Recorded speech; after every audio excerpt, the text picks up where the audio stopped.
Welcome to Storytelling.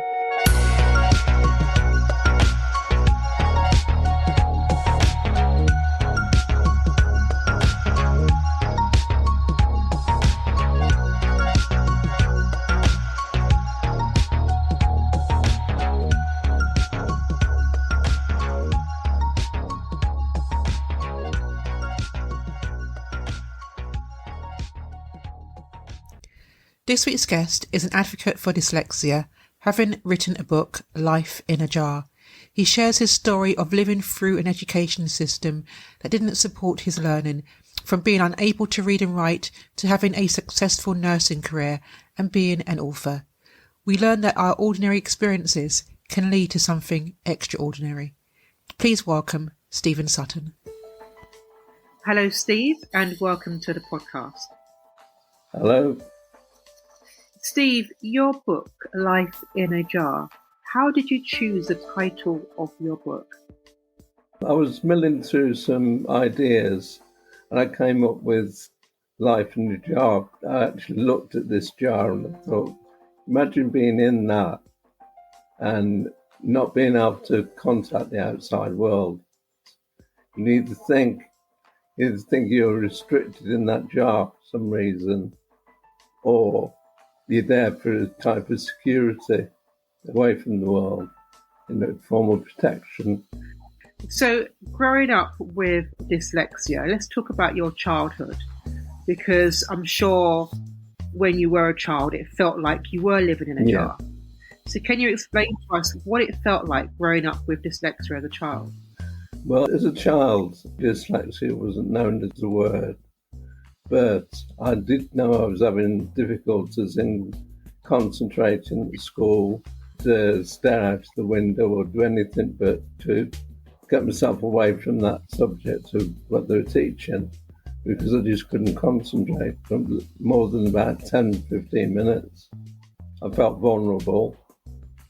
I felt from the start, from 4 years old, that teachers were picking on me. And they couldn't understand why I wasn't picking things up. So it was like a vicious circle.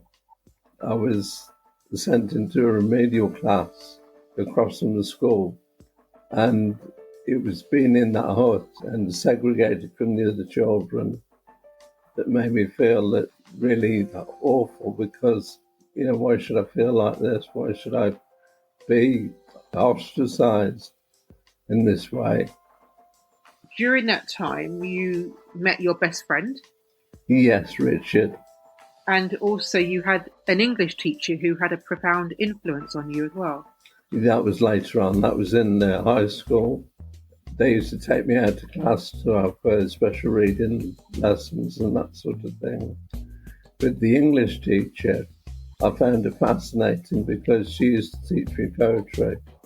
I had a keen interest in poetry.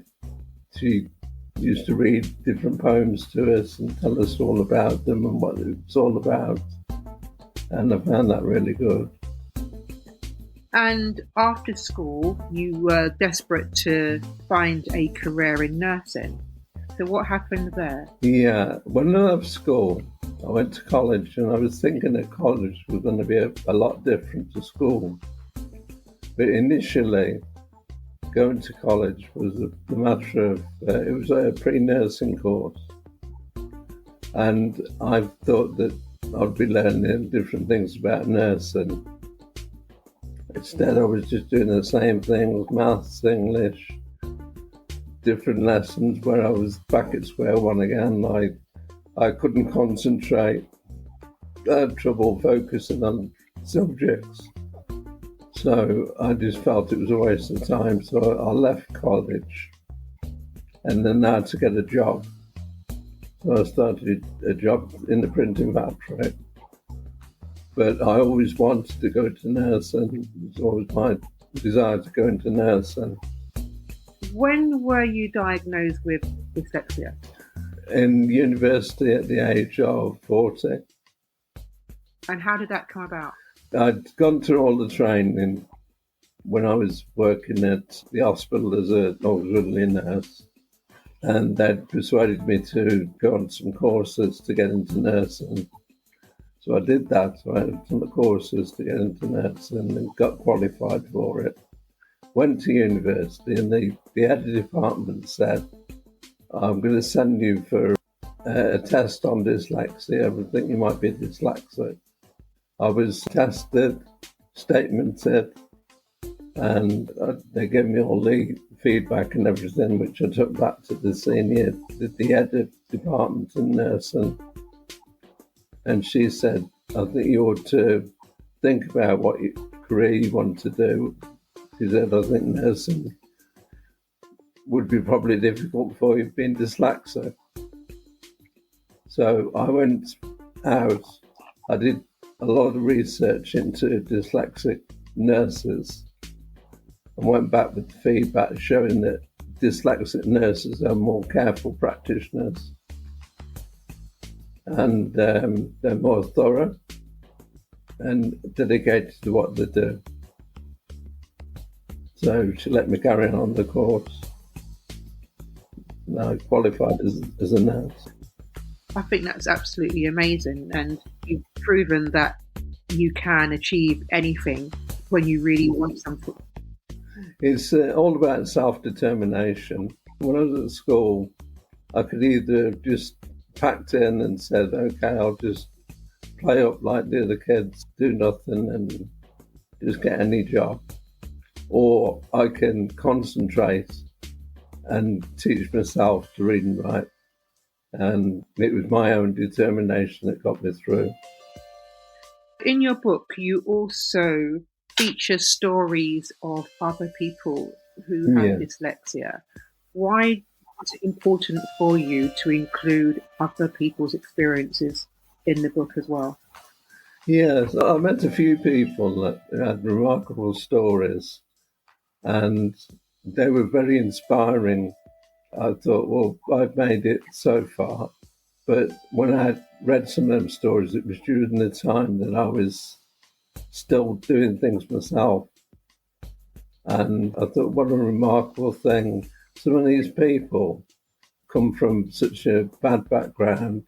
They've struggled to get through from all walks of life, some celebrities. I thought, if they can do it, I can do it. No, I think that's amazing. And also it's very inspirational for other people to realise that they're not alone in terms of experience of dyslexia. And you also write poetry as well. Yes. I started writing poetry in the 80s. I came out with a few poems. I couldn't believe how easy I found it. So I like poems that rhyme and that sort of thing. But equally, I like the idea of people using their life in poetry, so you can see how people have gone through life, highlighted different things that mean such a lot to them, and they write about people surviving and that sort of thing. I really love your poem, Action Hero. Oh, yes. Action Hero was about me when I was 7 or 8. I used to watch things like Batman and different action heroes, and I thought, if only I was bigger, because I was a very skinny child. And I thought, if only I was different, or if I was more like an action hero. I am going to share with everybody your poem, Action Hero. Thank you. I want to be an action hero so I can stop kids bullying me, brave like an action hero and walk around totally free. In my dreams, I am an action hero, fighting my way through school, walking around like an action hero instead of somebody's fool. I want to be an action hero, playing in the schoolyard, fighting off all the bullies, making out to be hard. My life in school at present is being pushed against the wall, but my life as an action hero, I have the power to conquer all. I think that's such a brilliant, powerful poem, and you have other poems in the book which are just as equally delightful to read. What is next for you in terms of your future endeavours? Well, I retired as a nurse 2 years ago, and I started writing, so I do write novels now. And I always include aspects of my past in these novels, even though they're fiction. And it brings out a piece of me each time I write something. How does it feel to know that you went through so many years of not being able to read and write to actually turn your experience totally round to now writing books and novels? It was a gradual process. At the start, as I say, I had to get the confidence up. I had to get the feel that I want to fight, I want to get somewhere. So it was initially my idea, my goal to do that. Stephen, what advice would you give to someone who, whether they're an adult or a child, and they've just discovered that they have dyslexia? What advice would you provide to that person? I advise them, first of all, to get tested as soon as they can. Obviously, they can't be tested to a certain age, but prior to that, you can study your child and look up the different things that you need to know about dyslexia, like the poor concentration and the jumbling of words and missing out words and this sort of thing in sentences, like the link words and the. You can tend to lose them, or you can double up, you end up saying them twice to compensate.